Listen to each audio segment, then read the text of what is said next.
into Portland and get their most impressive win of the year. Huge games from DeAndre Ayton, Rui Hachimura, Nick Smith Jr., and Bronny James. This guy's a team win. Lakers put up 123 points, big game, and they get it.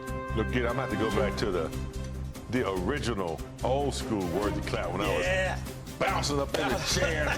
Because I've got to tell you, You want that one, big game. this might have been the best game of the year, in my opinion. They've had some good games, but this one, Guido, it's indicative of what J.J. Redick has been putting out there to this team. You know, regardless of who's on the floor, the principles remain the same.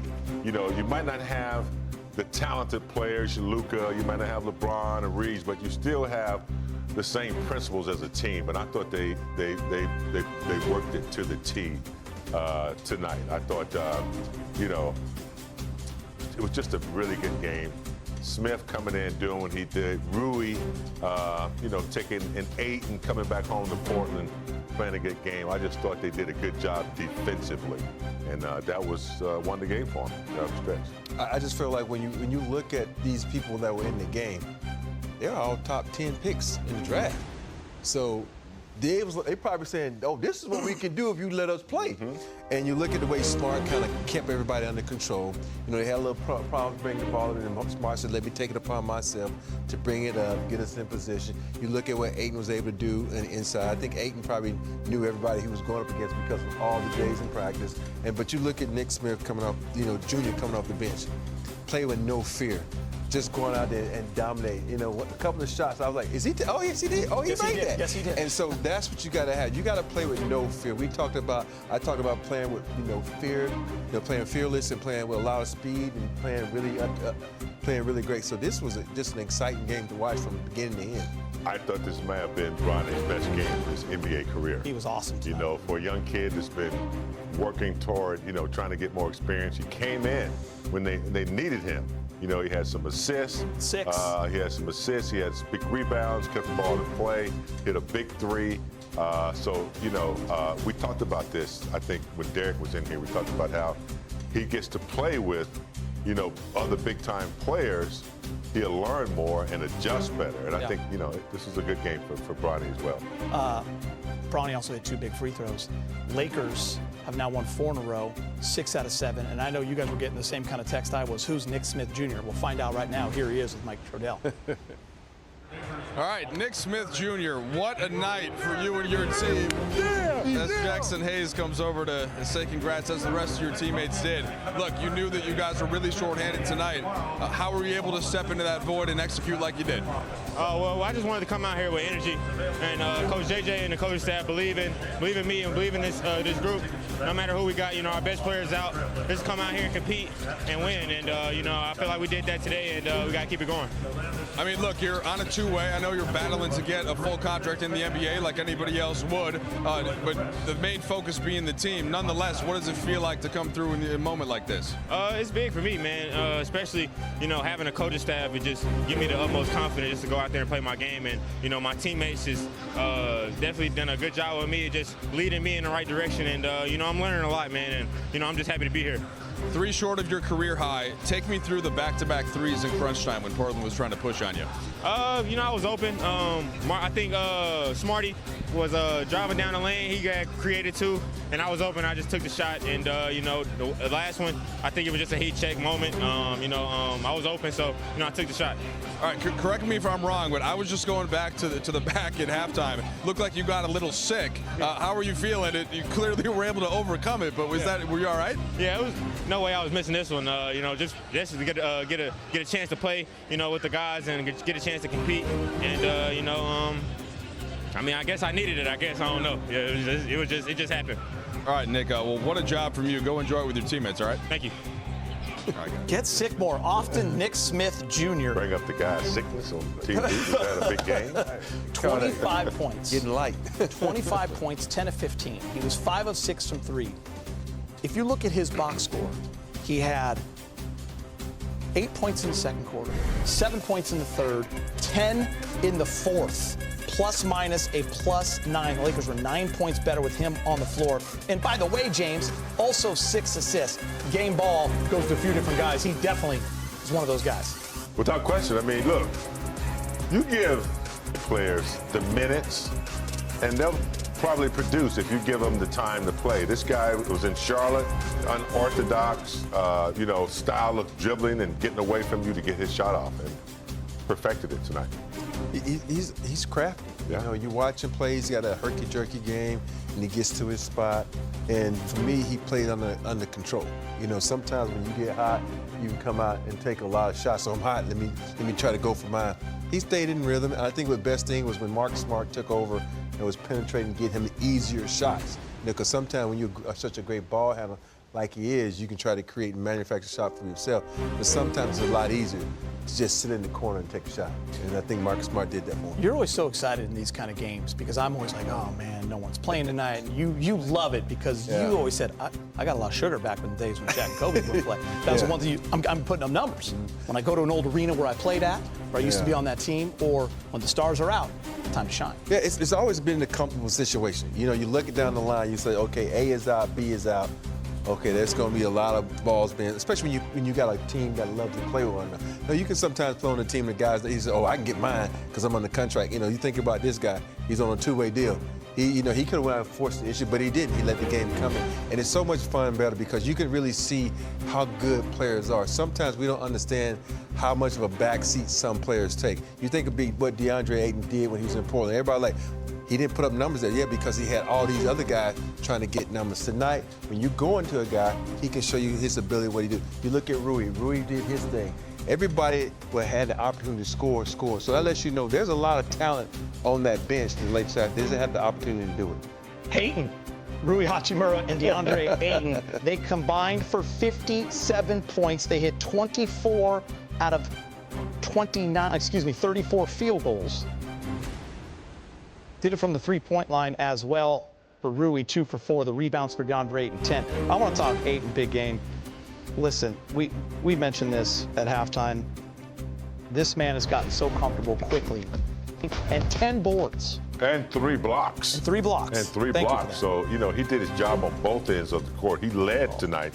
Look, we remember him when he was in Phoenix, playing well.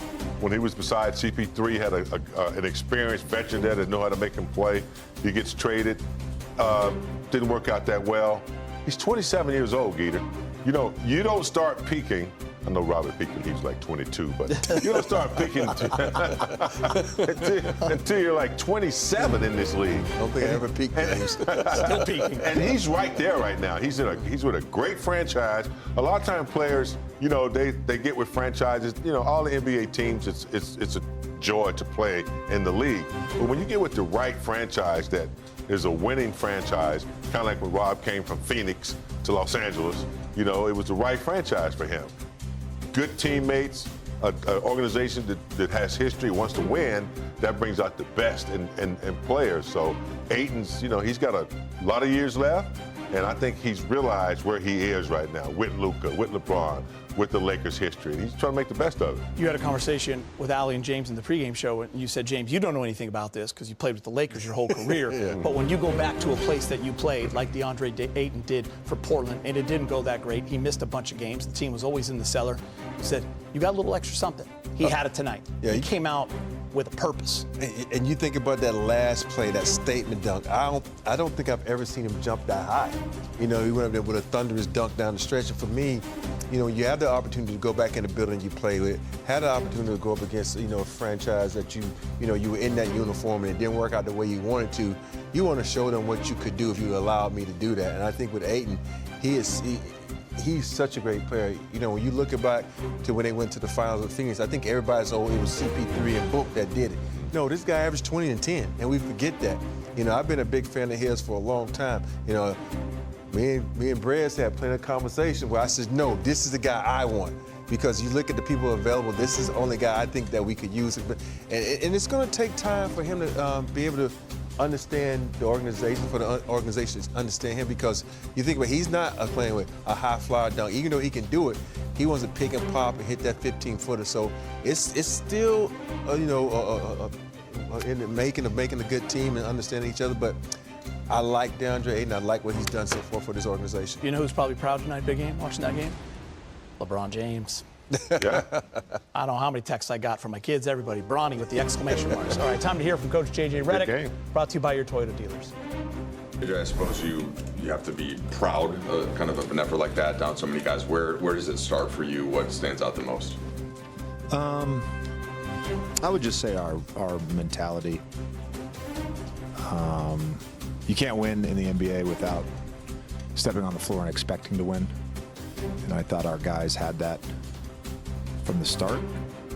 And then that just confidence, belief, and truly connectivity in that second half was just awesome to watch. It was just blossoming. And I thought DA and Rui offensively for us were great all night. But, Nick Smith in the second half he just took the game over. And we needed his handle and we needed his wiggle tonight. And truthfully, it was a perfect game for him. That you play against that team, they're so disruptive. Drew kind of makes up his own rules. They play their small lineup where they switch everything. And so you play a game like that, it turns into, can I beat my man off the dribble? And I thought once our guys stopped trying to just run pick and roll early in the game and just said, no, I'm just going to beat my guy, create the advantage, and then we're going to play from there. And we did that a number of times in the second half. With Nick Smith, he's on a two-way, and kind of to come through in moments like that, is there any extra that you're kind of also enjoying and watching in Rui for him, or not you're locked into the game, but just the way his teammates are embracing him and kind of that's what I mean by the connectivity. We got a good group. I'm excited about this group and what we could potentially be. I'm excited about the group, and his teammates loved it. The bench was awesome tonight. Our huddles were awesome.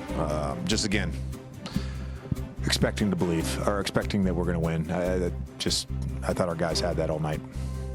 There was, after opening night, there was like a lot of discussion about we've got to figure out how we're going to play hard the way that we did last year. That was like a part of our DNA. It's going to take time. Here you are 7 games later, and it feels like pretty much in your team's bloodstream already. How did it happen so quickly? I would say I've told the team this a number of times throughout the preseason and early in this season, that the best teams are always going to be player-led. And so those guys holding each other to that, that's why I say those huddles, the communication on the court, all those small interactions, they're really valuable. And the guys are holding each other accountable to that. And then as a coaching staff, you have to get buy-in to that, and our guys are bought in. I think we talk about it as a group all the time. You can't win in this league unless you play hard. It's impossible now. And these guys have just been awesome for the last 7 games. There's a certain amount of offensive sacrifice that just comes into having to play in this league, and the good shots are threes and layups traditionally, but you've got guys on your team Rui Hachimura is a really good mid-range shooter. He doesn't miss from the mid-range. DeAndre Ayton's a post-up player sometimes. Yeah. It felt like tonight, all the bad shots were good shots for your group. What was it like kind of watching that type of offense? Yeah, again, you have to look at it's two things. You have to look at, over the course of an 82-game season, what type of shots are you trying to generate? What is the most value? How do you get good shots? How do you create an advantage? And then on a night like tonight, how do we put the ball in the basket? How do we get a shot up? How do we run something that's in the semblance of organization? And the guys just for the last 3 quarters did that at a really high level. You guys were in a very similar position exactly a week ago. What did you see the biggest difference defensively from your group from last Monday to today? They got a lot of the same stuff. They 15 offensive rebounds and 26 second chance points, so I guess a little bit better. I thought overall, though, just outside of a few personnel things, Grant, getting to his left hand for an and one in the first half.